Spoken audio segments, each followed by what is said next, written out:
Waalaikumsalam warahmatullahi.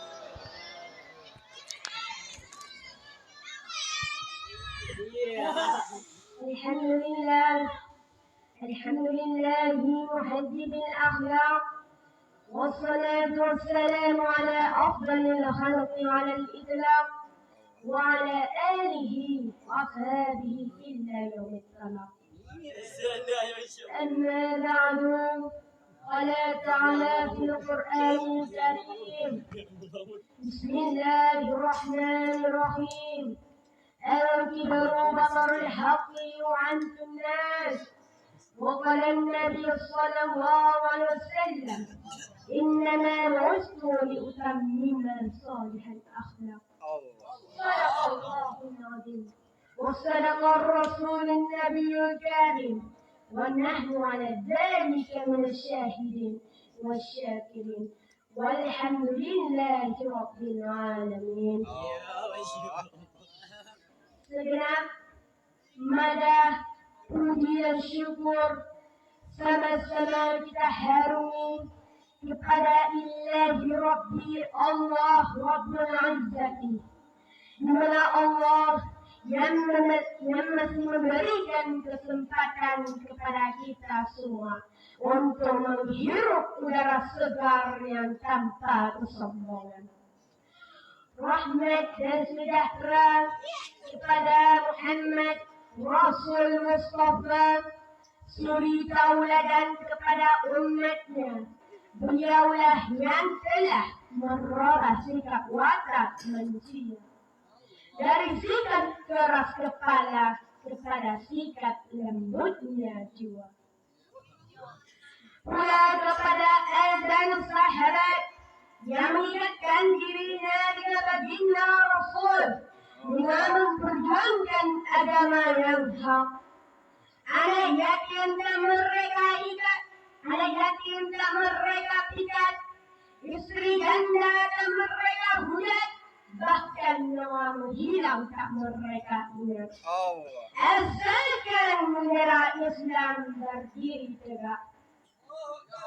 Kemudian kepada para alim ulama yang menjadi pelita bagi umat di akhir masa, bahkan menjadi pelaku dunia pada Indonesia. Takrim kita semua yang mulia kepada Al-Mukarram Abah serta keluarga di tempat, sebagai ayah rohani kita Samri Misbahul Fatah wal Fatahat. Semoga Abah dan keluarganya selalu dalam lindungan Allah. Allah kabulkan, selalu dalam kesehatan dan hambatan dalam pekerjaan. Amin. Kemudian kepada guru-guru yang terus di dalam membantu Abah demi terwujudnya roda pendidikan di daerah kita ini. Pula kepada segenap dewan hakim yang menilai kami dengan sebijak-bijaknya, dan saudara-saudari santri Fatah wal Fatayat, baik itu dalam penuh maupun ikut tinggal.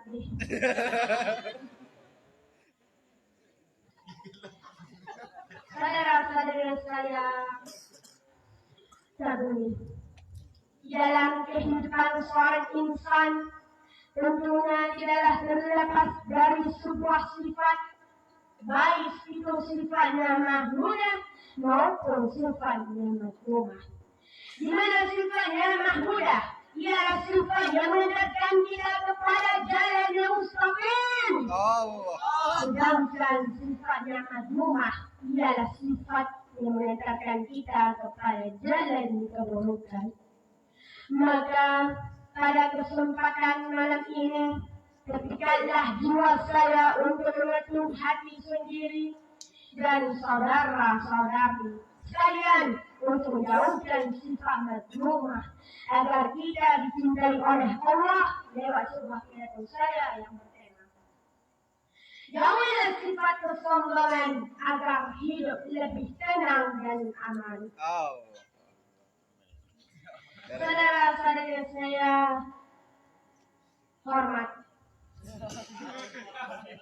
Sebab jika hidup merupakan salah satu tujuan untuk akhirat, maka tidaklah layak pada diri seorang untuk mempunyai sifat sombong. Karena orang sombong pastilah dia gagal dalam mencapai tujuan.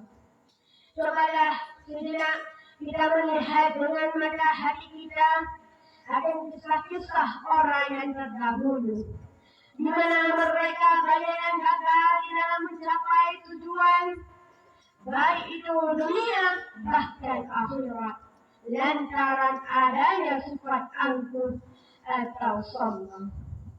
Seorang murid dari Fudayl bin Iyad misalnya, ialah murid yang sudah dia akui akan kemahiran oleh qarid yang seperjuangannya, bahkan gurunya yang demikian. Namun, apa jadinya pada murid Fudayl bin Iyad tersebut? Ada sifat angkuh, takbur, serta sombong padanya, yang menganggap dirinya sudah hebat. Dalam hatinya hanyalah saya yang punya ilmu yang banyak. Dengan bahunya yang tinggi bergerak, ia mati dalam keadaan tidak selamat. Na'udzubillah. Pula dalam syariat Islam, Allah sendiri mengisahkan dalam Al-Quran akan keluarnya iblis dari surga yang mulia, dan Allah campakkan ke neraka yang hina disebabkan kesombongannya tidak mau sujud kepada Nabi Adam. Apakah itu semua cukup untuk kita mengambil iktibar? Jawabannya ada pada saudara-saudari. Ya. Al-Mukarram Abu Nur saya mengingatkan, saudara-saudari saya banggakan. Bahkan oleh Imam Ghazali radhiyallahu ta'ala pernah melantangkan kalamnya, di mana beliau pernah berkata, tidak patutlah bagi seorang insan untuk menyombongkan dirinya karena ia dijadikan dari mani yang hina, ia merahimkan kotoran ibunya, misalnya dia dilumuri oleh darah yang menjijikkan. Dia tak diperbolehkan kotoran, bahkan mati hanya membawa sehelai kapan. Dan bila kita telusuri, siapakah yang berhak untuk mempunyai sifat sombong? Tentu jawabannya Allah Ta'ala. Allah yang menciptakan alam benar-benar. Sambil pada Allah yang menciptakan alam benar-benar. Sambil pada Allah yang menciptakan alam benar-benar.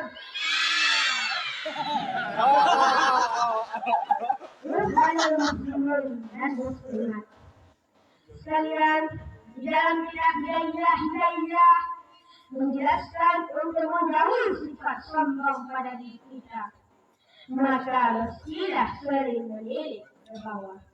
Dalam artian kata, jika kita melihat akan orang yang lebih tua dari kita, maka katakanlah, hebatlah dia dari saya karena dia lebih tua dari saya. Kita melihat akan teman sebaya dengan kita, maka katakanlah, hebatlah dia dari saya karena dia ada segala-galanya. Kita melihat akan orang di bawah kita, maka katakanlah, hebatlah dia dari saya karena ia masih pandang akan penghidupan umur baliknya. Bila demikian prinsip hidup kita, maka saya yakin jaminan hidup bahagia. Kita akan bahagianya dunia dan akhirat. Dan bila ada yang sebaliknya, ada sedikit ilmu sombong, ada sedikit harta sombong, ada sedikit pangkat dan jabatan sombong, seolah-olah lautan itu miliknya, semata-mata mulai tinggi itu punya kakeknya. Ya Allahu Akbar. Maka janganlah engkau mengharap akan adanya kerabat-kerabat untuk menghampiri kamu. Jangankan sahabat, lalat yang tak nak makan sayur. Kalau tidak percaya maka cobalah.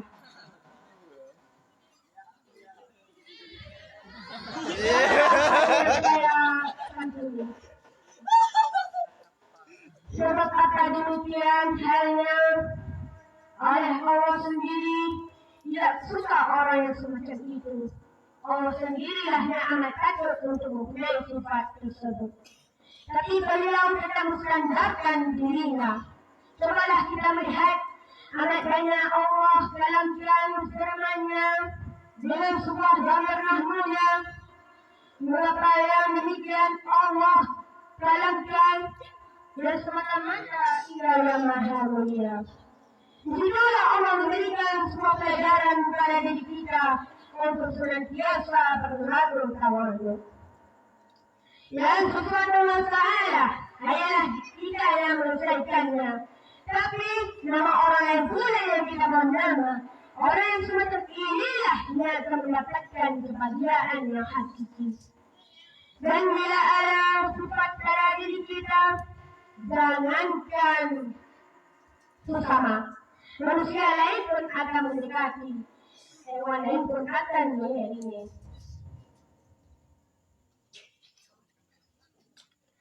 Al-Mukarram Abu yang saya muliakan, tentu santri yang saya banggakan. Alhamdulillah. Oleh sebab demikian, marilah kita mencapai tujuan lewat jalan takwa kepada Allah dan kita melakukan segala nikahnya dan kita menjauhi segala larangannya. Ambillah iktibar pada sudahan tadi yang berisi isinya. Semakin berat isinya, semakin tunduk pula dahannya, yang sehingga membuat meluaskan serta miliknya. Janganlah engkau ambil iktibar pada sudahan tadi yang kosong isinya, yang selalu melihat ke atas seolah-olah ada segalanya, tapi kosong semata. Dan kita doakan semoga kita ialah orang yang dicintai oleh Allah dan Rasul-Nya, dan kita akan meraih surga yang mulia. Sekianlah yang bisa saya sampaikan. Kalau ada salah saya minta maaf. Ada salah. Ada salah. Ada. Ini dah. Ada. Assalamualaikum warahmatullahi wabarakatuh. Waalaikumsalam warahmatullahi wabarakatuh. Yang mulia Al-Mukarram Abu Syurga, yang dekat semuanya, yang hadir semuanya, yang